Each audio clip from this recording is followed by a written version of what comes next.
Hello friends, good morning. দেখো সকাল সকাল ঘুম থেকে উঠেই আমি স্নান করে নিয়ে পুজো কমপ্লিট করে নিয়েছি। আর এই দেখো আমি বেরিয়ে পড়েছি। কোথায় যাচ্ছি? আজকে হচ্ছে রবিবার। তো আমার হাজব্যান্ড বললো বাড়িতে কিছু রান্নাবান্না করতে হবে না, চলো আজকে দুপুরের লাঞ্চটা বাইরে থেকে করব।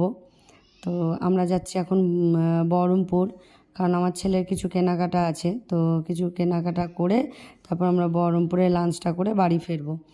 তো ওই জন্য, আর আমার ছেলে রেস্টুরেন্টে খেতে খুব ভালোবাসে। তো আমি ভাবলাম ঠিক আছে বহরমপুরেই খাওয়া দাওয়াটা করব। তো এই দেখো কথা বলতে বলতে আমি লালবাগ চলে এসেছি। আর লালবাগ তো তোমরা সবাই জানো, নিশ্চয়ই শুনেছো যে এটা হাজারদুয়ারি লালবাগে, কারণ নবাবের জেলা মানে মুর্শিদাবাদ। তো আমি মনে করলে জিয়াগঞ্জ রেস্টুরেন্টেও খাওয়া দাওয়া করতে পারতাম, কারণ অরিজিৎ সিংয়ের রেস্টুরেন্ট, তোমরা সবাই অরিজিৎ সিংকে চেনো। খুব